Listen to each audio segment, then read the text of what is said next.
Добрый вечер. Вы смотрите программу «Якутия в деталях». Меня зовут Ирина Ефимова. С 1 января 2026 года налоговая система России снова меняется. Нас ждет не просто корректировка цифр, а фундаментальный сдвиг в правилах игры. Повышение налога на добавочную стоимость, отмена льгот по страховым взносам и кардинальные изменения работы упрощенной системы налогообложения, так называемой УСН. Для многих предпринимателей это означает рост налоговой нагрузки и усложнение учета. Но, как любой вызов, реформа открывает и новые возможности для тех, кто действует на опережение. О том, чего ждать предпринимателям и станет ли новая реформа закручиванием гаек, или, как ее называют, реформой замедленного действия, поговорим с моей сегодняшней гостьей, финансистом, директором аутсорсинговой компании Евгенией Ивановой. Евгения, добрый вечер. Добрый вечер. Ну, давайте начнем с простого. В чем суть поправок, что меняется, в чем суть этой реформы, какие новые правила? Но на самом деле эта реформа, она же началась не в этом году. В 2024 году мы тоже также упрощенцы, так называемые, они стали плательщиками НДС. Да, то есть те, которые превысили 60 миллионов рублей, с 1 января 2025 года стали платить НДС по выбранной ими ставке. Чей доход превысил или чей оборот превысил? Чей доход. Чей доход превысил? Да, чей доход превысил 60 миллионов рублей. Вот, и они выбирали ставку либо 20, либо 5 или 7. Да? Это зависело от того, как у них настроен внутри финансовый учет. И, естественно, из расчета, какая налоговая нагрузка для них выгодна. Вот, и по результатам 9 месяцев у нас в республике 2,6 миллиарда рублей собрано и перечислено в федеральный бюджет по именно с оборота предпринимателей по ставке 5,7%. А кому-то вообще выгодно 20 разве? Кто-то выбирал 20? Да, конечно. 20 выгодно, и вообще к общей системе налогообложения, при которой применяется вот ставка 20, которая планируется быть 22, да, это такая базовая система налогообложения, при которой налоговая нагрузка может быть ниже, чем 5 или 7%. Вот. И поскольку задача была изменений в налоговый кодекс, которые были в 2024 году, да, задача была все-таки пополнить бюджет. Мы же понимаем, что налоги — это фискальная функция, да, и прогнозы не оправдались, поэтому это дело у нас продолжается, и с 2026 года действительно вводятся новые условия. Ну, в чем они заключаются? Они заключаются в том, что для упрощенцев лимит с 60, он в окончательном виде будет 10 миллионов. Отменяется также патент, да, на те виды деятельности, которые у нас очень хорошо зарабатывали именно на патенте. Это у нас розничная торговля в стационарных, то есть все вот эти торговые центры, магазины, да, они все использовали была очень маленькая налоговая нагрузка. Да, то есть предполагалось, вы можете с такой-то квадратуры заработать столько-то тысяч рублей, умножалась на 6%, и выходила годовая сумма вне зависимости от суммы оборота, да, дохода, который поступала. Вот. И поскольку этот режим, у нас розничная торговля хорошо зарабатывает, да, и грузоперевозки. И вообще по видам деятельности, кто сколько зарабатывает, это все настолько сейчас прозрачно, да, что отменяют для них вот этот патент на эти виды деятельности.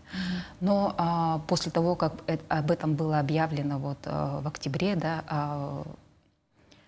в общем, предпринимательское сообщество, да, везде оно ставило это, что этот вопрос очень острый, да, его к нему нужно подходить по-другому.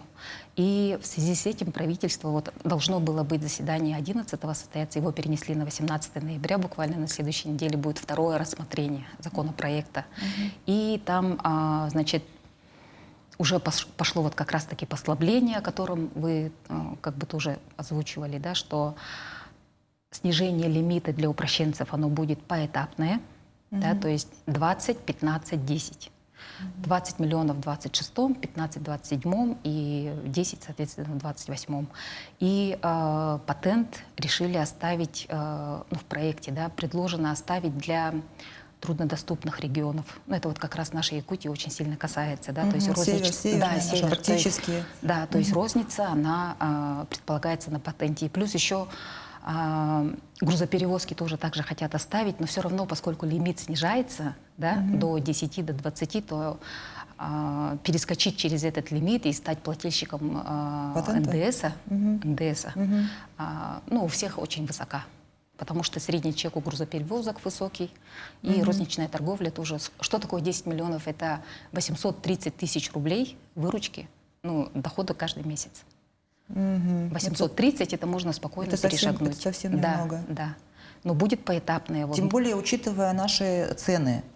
Да, да. То есть, если мы говорим, абсолютно верно. допустим, об Арктике, об рознице в Арктику, там же и цены дорогие, Да. и, соответственно, и обороты Да, больше.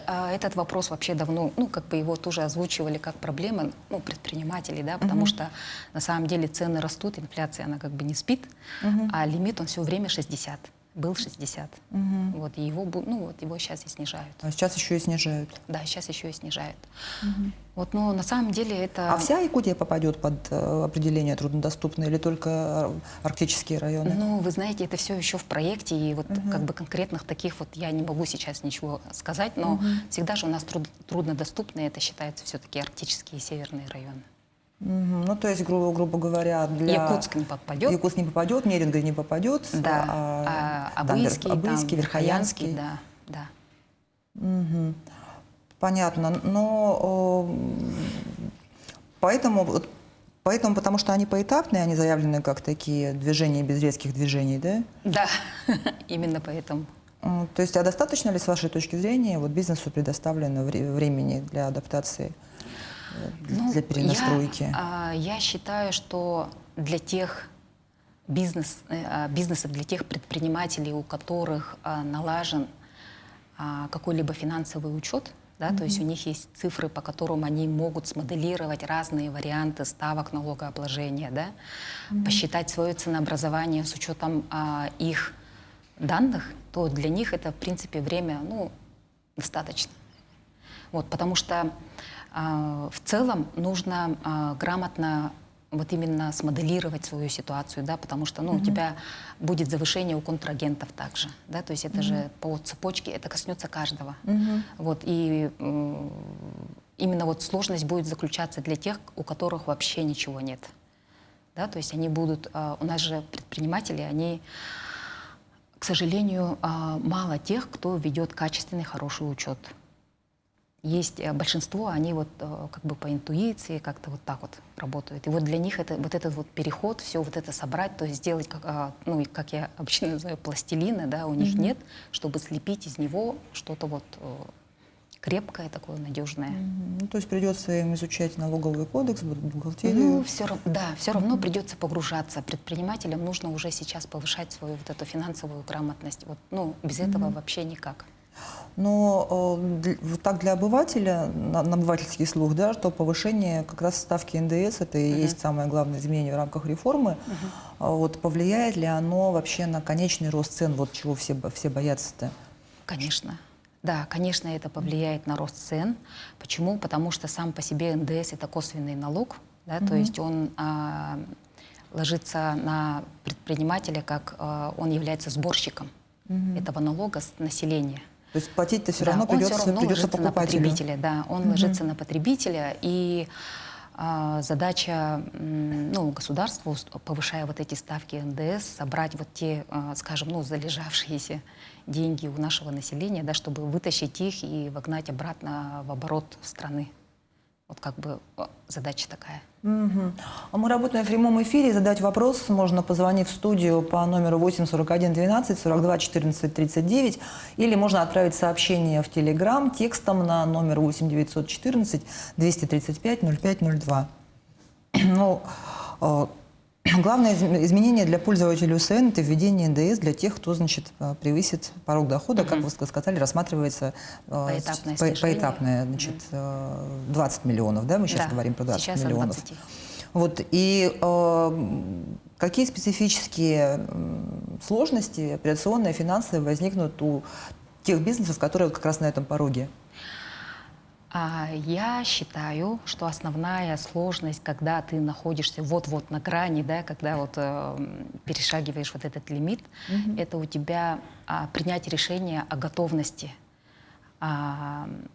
развивать свой бизнес в соответствии с требованиями законодательства. Да? То есть если ты берешь на себя решение, что ты построишь свои бизнес-процессы с учетом этой налоговой нагрузки, да, что ты готов тратить свои силы и время на организацию этого процесса, ну, с точки зрения, там, даже если внутри тебе нужно, да, все вот эти документы архивировать, находить поставщиков, искать какие-то, заканчивая тем, что ты вынужден, ну, как бы тебе нужно нанимать бухгалтера, искать его, да, вот эти все вопросы. Ну, то есть и работать по правилам государства. Вот это вот будет основное, самое сложное тем, которые вот находятся на этой границе. Я так считаю, потому что все находится в мышлении предпринимателя. А конкретно вот инструменты, они уже, ну как, они прописаны, они везде есть, нужно просто чуть-чуть погрузиться и начать действовать. Но, с другой стороны, вот у них же как раз есть соблазн, не знаю, уменьшить как-то свои доходы, это чтобы тоже остаться в комфортной зоне. Да, это тоже, но в этом случае ты не растешь. В этом случае ты не растешь, если ты из-за там определенной налоговой нагрузки, да, сдерживаешь свои обороты, либо начинаешь вот дробиться. Вот про дробление бизнеса, кстати, это такой, ну да, такой бич последнего времени, да, к сожалению. многие на этот шаг идут, как раз чтобы избежать налогов. И вот реформа вроде как предусматривает какую-то налоговую амнистию для компаний, которые раньше использовали дробление бизнеса для сохранения льготного режима. Вот как вы прокомментируете, зачем это вообще, считаете ли вы это эффективно? Или это какие-то новые схемы появятся благодаря этому? Ну, насчет новых схем не исключено, что появятся какие-то новые схемы. Потому что народ у нас все-таки... Да, народ у нас все-таки мыслит очень креативно, подходит к этому как-то вот. Есть предприниматели, которые, да, они прямо имеют склад ума такой, ну, шахматистский, да, они прямо очень четко. Но амнистия сама по себе, вот она, ну, по данным, опять-таки, ФНС, она принесла там 23 миллиарда рублей вот в 2025 году благодаря вот этой амнистии, да. Но я считаю, что опять-таки те компании, которые делали это осознанно, то есть дробились, да, им действительно дан хороший шанс избежать различных пеней, недоимок, да, чтобы они вот, ну, добровольно обелились и начали вести бизнес вот, ну, чтобы не повторили судьбу Блиновской там и прочее. Все равно дробление, оно настолько, вот я повторюсь, да, благодаря вот этой цифровизации, автоматизации вообще в целом века технологий, да, дробление, оно вычисляется вот, ну, прямо на раз, два, три. Потому что одно из признаков дробления — это когда у тебя, допустим, один IP-адрес. Да? Вот несколько ИПшек, например, и... даже с разными директорами, но да, один но IP-адрес. Да, у тебя один IP-адрес, и управленческие решения принимает один человек, это взаимозависимые лица, они занимаются примерно одним видом деятельности, то есть это очень... легко вычисляется. Легко вычисляется и доказывается, да, потому что когда предприниматели, допустим, вызывают и спрашивают, вот, а зачем ты это сделал? А он так и скажет, ну, когда вот я тестирую своих, говорю, зачем ты это вот мне предлагаешь, ты вот хочешь вот так вот сейчас сделать. А он говорит, а я не хочу платить налоги. Ну вот точно такое же вот у него как бы, ну, поведение и при вызове на допрос, допустим. Поэтому с дроблением, да, я вообще сторонник того, что вот ты качественно налаживаешь, да, и спи спокойно, да, вот ты все организовал, платишь налоги и работаешь. Ты думаешь наперед, ты думаешь стратегически. Но получается так, что крупный бизнес, наверное, этих изменений, может быть, не особо заметит, а весь такой удар, если так можно выразиться, да, он придется как раз на средний и на малый бизнес, и на микробизнес даже. Ну, да, Да, на микробизнес это вот нагрузка как раз-таки, ну, для них это сложно, потому что они реально вот к этому, ну, как не готовы, да, вот, начиная от мышления, заканчивая от своего внутреннего. Но у нас в Якутии, допустим, 1/3 это именно наш, это микробизнес, да, это сфера розницы и Услуг. сервисные, да, вот эти вот. И поэтому, конечно, надо перестраиваться, надо готовиться и воспринимать это не как ну, удар или там какие формулировки такие ужасные звучат, да, это просто условия и требования, на которых мы не можем повлиять. Нам нужно просто включить холодный разум, посчитать и переключиться на другие задачи. Вот, а как перестраиваться-то? Ну как перестраиваться? Нужно владеть своими цифрами. Нужно сейчас уже делать, скажем, анализ своих договоров, ну, договорных обязательств, да, чтобы у тебя там уже было прописано о том, что в случае изменения там, налоговых условий он имеет право там, выставлять тот же самый НДС, например. Уже консультироваться, конечно же, с бухгалтерами, да, по поводу того, какую ставку выбрать. У нас же помимо того, что вот мы говорим все время про НДС, но на самом деле вносятся еще дополнительные налоговые нагрузки. Это вот именно увеличение этих страховых взносов за работников. Если мы платили по пониженной ставке, да, все, что свыше МРОТ, то теперь мы будем платить все 30. Да, то есть эта мера была раньше, после ковида. Она давалась как льготная, такая временная. Сейчас ее вот с 1 января убирают. Но, тем не менее, кстати, IT-отрасли, они, отраслевые их ассоциации, да, они все, короче, отстояли. Ну вот IT и радиоэлектронная компания, да? Их, ну, опять-таки в проекте просто получается, что налоговые изменения их коснутся только в части страховых взносов. У них не будет вот этого вот НДСа, налог на прибыль у них тоже ничего не меняется, да, просто у них будет ставка вот, страховых взносов с 7,6 до 15 вот, повышается в отраслях IT и радиоэлектроники. Ну, это потому, что государство сейчас поддерживает у нас это IT, да, приоритет, да. Для них отдельная ипотека, Да. для них отдельные кредиты и отдельное, Да, получается, но мы понимаем, что налоговое послабление. Да, век технологий, да, вот нужно эту отрасль поддерживать, иначе мы вообще как бы отстанем. Цена на российские программные продукты, они будут не такие конкурентоспособные, если будут изменения. Вот, а как в целом вот эти вот страховые взносы изменятся? Ну, у айтишников, вот вы сказали. Они остаются. Но страховые взносы, ну вот все, что свыше МРОТ, да, оно будет облагаться также, ну, в общем, вся зарплата будет облагаться 30%. Если раньше, вот вплоть до сегодняшнего дня, мы считаем так, МРОТ это 30, все, что свыше, это 15. Это вот было введено как раз после пандемии для субъектов малого предпринимательства. Сейчас вот будет повышение страховых взносов.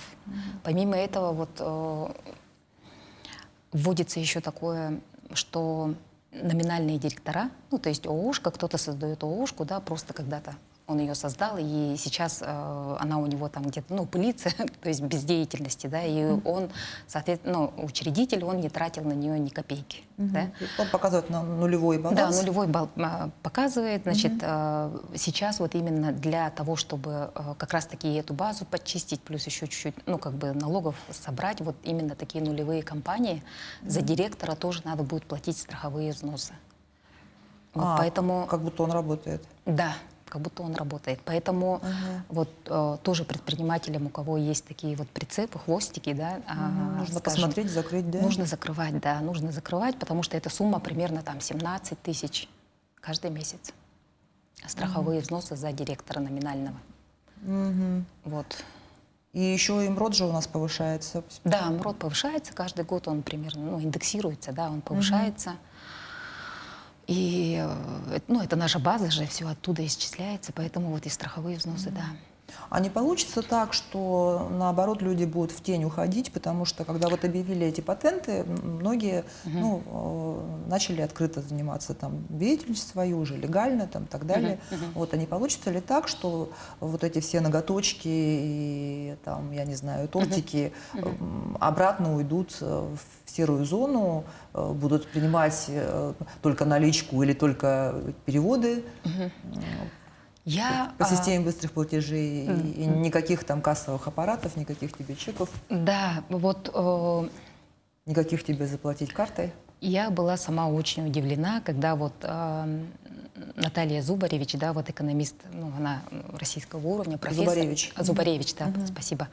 Она сказала о том, что вот в связи со снижением лимита до 10 миллионов все будут уходить в наличку. Ага. Наше население имеет такой склад ума, и все будут уходить в наличку. Это вот как раз-таки та категория, которую вот вы сейчас озвучили, да, допустим, ну, у них доход. Микробизнесы. Да, микробизнесы. И я тогда очень сильно задумалась, я думаю, а как же сейчас вот Центробанк, да, 115-й ФЗ, и вот буквально позавчера, по-моему, было видео выступление Германа Грефа о том, что будут контролировать операции до 50 тысяч. Снятие наличных до 50 тысяч. То есть наличка, она вообще в принципе находится под очень большим таким взором, да, скажем так. И для тому, кто платит, вывести эту наличку, это тоже для него как бы, ну я говорю про бизнесы, да, для них это тоже как бы может иметь последствия, да, как и для тех, которые принимают, потому что и я вот думаю, что же интересно, как же в этом плане думала вот Наталья Зубаревич. Но я думаю, что это будет очень сложно. Уходить в наличку, я имею в виду. Ну, от налички-то мы уже практически отвыкли, но переводы вот эти... Вот, наверное, с этой же целью хотят сейчас ограничить, есть тоже законопроект, хотят ограничить количество банковских карт на одного человека. Вот. Там разные цифры называются, до 10 или до 20 или до 5 карт, чтобы одному человеку было достаточно. Вот. То есть, с одной стороны, это позиционируется как борьба с этими мошенниками, с дроперами, да, которые... Вот. А с другой стороны, ну, все мы знаем примеры, когда ну, вот эти же микробизнесы, они принимают Знаем, ну, СБП, на каждом шагу мы. Там сначала один банк, потом у него там другой банк. Ну, это рисково, это все равно рисково. Я не могу сказать, что никто этого делать не будет, но риски такие, конечно, есть. Что кто-то будет уходить в наличку, кто-то будет дробиться, все равно эта история у нас. А оплата QR-кодом, она тоже отслеживается? Но на самом деле переводы СБП, вот, которые вы говорите, QR-код, это все можно делать в рамках предпринимательской деятельности тоже. То есть если вы кому-то заплатили по QR-коду либо СБП, да, это не означает, что он уходит от налогов. То есть этот механизм, он все равно в банке отслеживается и, соответственно, ну, поступает же на расчетный счет. Ну, то есть государство все-таки ужесточает, упорядочивает с тем, чтобы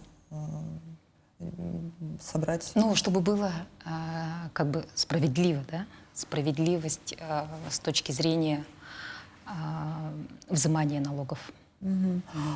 Но, тем не менее, механизм фиксированности страховых взносов, он сохраняется для ИПшников. Да, он сохраняется для ИП, как и в этом году, в следующем году, с учетом индексации. Сейчас 53 568 рублей, по-моему, да, в следующем году вот, плюс 3,5, условно, под 60 тысяч будет фиксированный взнос.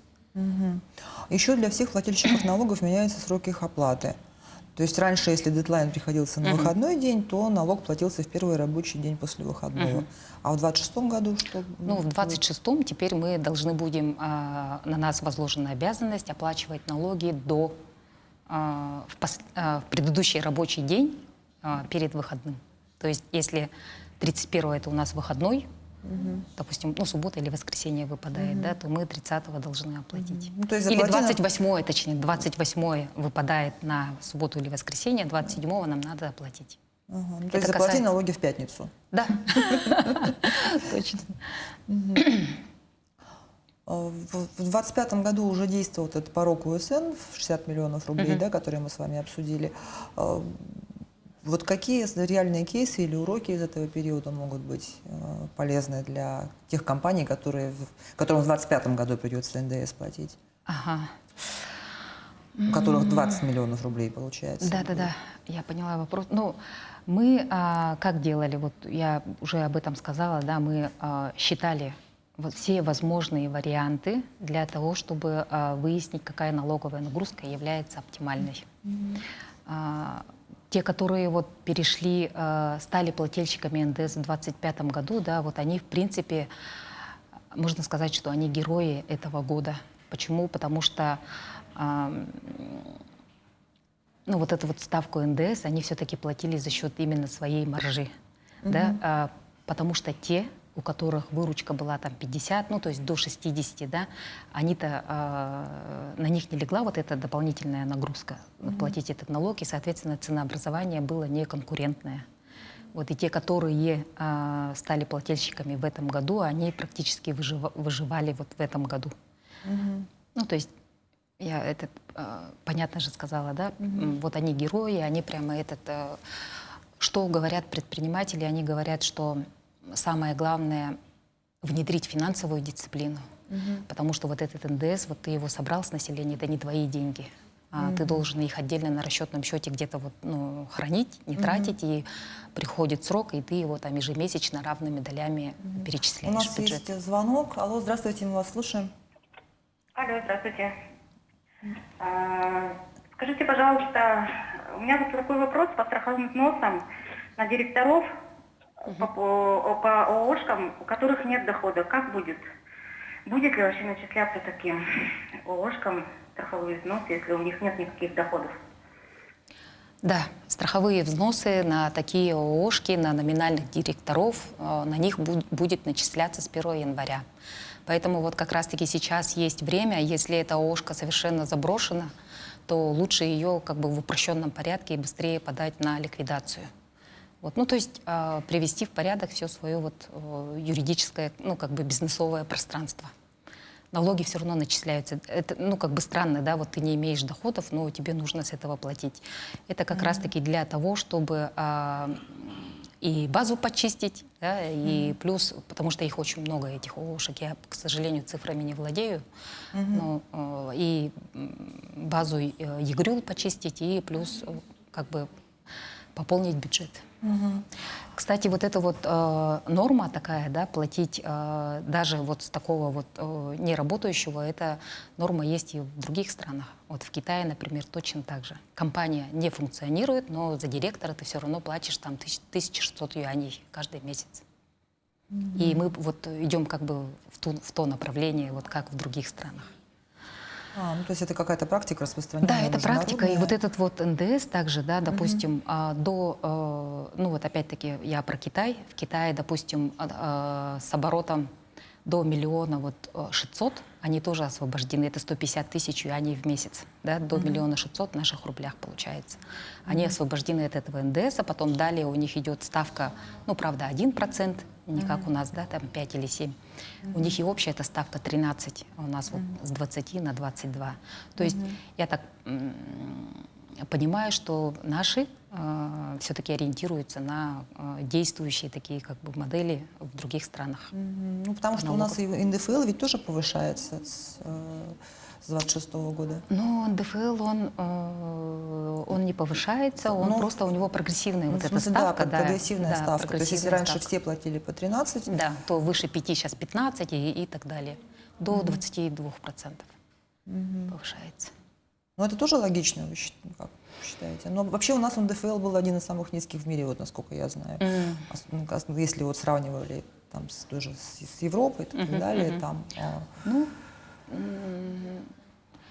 Ну да, есть в этом определенная доля, конечно, скорее Потому всего. что, почему я про НДФЛ? Потому что НДФЛ это как раз же тот налог, который остается в регионе. Тот, который идет в бюджет региональный, а не федеральный, это, вот, ну, собственно, деньги бюджета республики. А если бы вы давали совет среднего предприятия, которое вот сейчас находится на ОСН, но где-то в пограничной зоне или планирует активный рост, какое вот важное решение они сейчас должны принять в отношении своих финансов в ожидании вот этих изменений? Я, наверное, опять повторюсь.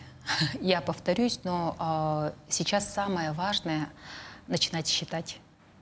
Самое важное — начинать считать. Если у нас нет цифр, то мы, соответственно, и не понимаем, куда нам расти, даже вплоть до того, что мы не понимаем, сможем ли мы спокойно, допустим, нести нагрузку по оплате услуг того же бухгалтера. Нужно сейчас считать, погружаться в цифры, посчитать все свои расходы, сделать анализ контрагентов, договорной базы и найти, соответственно, исполнителей вот в 2026 году. То есть нужно прямо подключаться. Но это должен быть бухгалтер очень опытный. Это что должно быть? Что должно быть?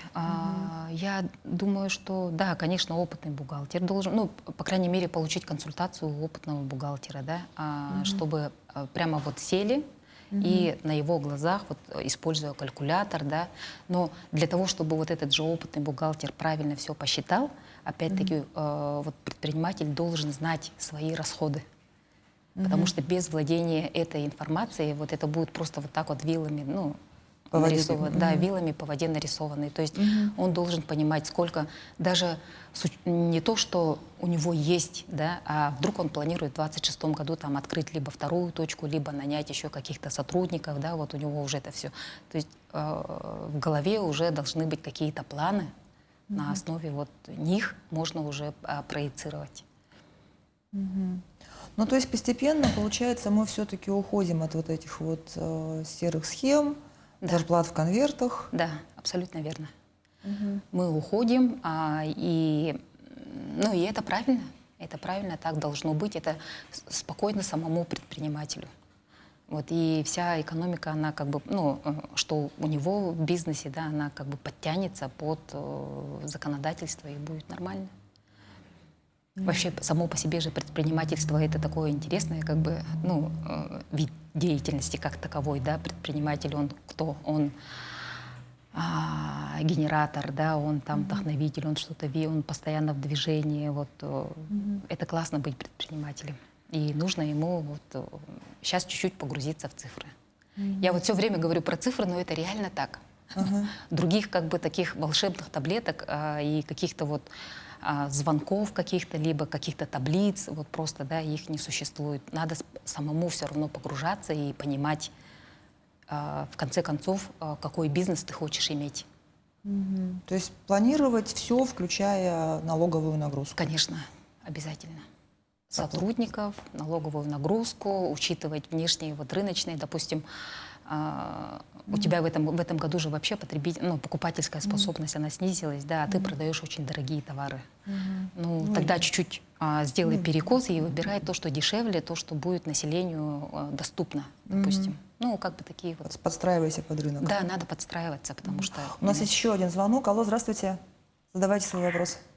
Здравствуйте. Подскажите, пожалуйста, Евгения, ведет ли ваша фирма налогоплательщиков с режимом авто-УСН? Спасибо. Авто-УСН — это тоже один из экспериментальных таких видов налога. Да, он в налоговом кодексе прописан, срок его действия — это 28-й год включительно. И действительно он сейчас такой популярный, значит, потому что его лимит не снижается. Да, то есть это 60 миллионов рублей авто-УСН. А чем он отличается от обычного УСН? А он отличается тем, что этот налог высчитывает тебе прямо налоговый инспектор, используя банковские выписки. А как кто на него может перейти? На него могут перейти любой вид деятельности практически, да? Да, любой вид деятельности и с доходом до 60 миллионов рублей, и у него не должно быть больше 5 сотрудников. Есть такое условие, потому что вся зарплата, все твои расходы, все проходит через банк. Ты должен очень корректно прописывать назначение платежа, да, чтобы вот этот учет тоже налоговый инспектор же будет его видеть вот так глазами, да, и поэтому надо вот его очень хорошо прописать. И у этого авто-УСН ставка общая 8%, допустим, если у тебя УСН доходы. 8%, и ты не платишь вот этот фиксированный страховой взнос на ИП, ты не платишь страховые взносы за сотрудников. И оплачиваешь этот налог ежемесячно, потому что его тебе там, ну, автоматом посчитают. Для того, чтобы... Вот я хочу ответить на вопрос, да, ведете ли вы клиентов на этом режиме. Как только вот поднялся вопрос вот авто-УСН, это наш спасательный круг. Мы обзвонили банки-партнеры, с которыми мы здесь работаем, это, ну, все крупные банки, да, и у нас в Якутске, оказывается, нет таких предпринимателей, перешедших на авто-УСН. Ну, то есть Сбер говорит, я не знаю, я не могу сказать, как там работать. Мы хотели уточнить чисто вот такие как бы мелкие операционные задачи, да, что как сверять расходы, например, да, а как вот, ну, делать корректировку, например. И они сказали, что мы вам ничего ответить не можем. Вот. Что Альфа-банк, что Сбер, что ВТБ, то есть авто-УСН, это, ну, считайте, у нас в Якутии новый неизведанный как бы режим налогообложения. То есть с ним пока никто не работает? Ну, вот как нам ответили менеджеры, они не могут вот нам дать никаких пояснений. Вот. Налог очень заманчивый, как будто бы, да, но все равно его нужно опять-таки просчитывать, потому что мы сегодня считали мой налог, да, допустим, и авто-УСН в моем случае не подходит. Мне выгоднее остаться на авто-УСН доходы. Вот, помимо этого, у этого режима, естественно, доходы минус расходы также, да, налоговая база может быть. И здесь, конечно, возникает очень много нюансов, потому что как вот определить вот эту базу, да, это тоже требует, правильно ли налоговый инспектор это посчитал, да, все ли внесено. То есть работа бухгалтера все равно как бы тут нужна. Спасибо вам большое, у нас время подошло к концу. Да. Хорошо. Надеюсь, что это было полезно и для зрителей тоже. Выпуск программы «Якутия в деталях» подошел к концу. С вами была Ирина Ефимова. Смотрите нас по будням в 19:15. Расскажем обо всем в деталях.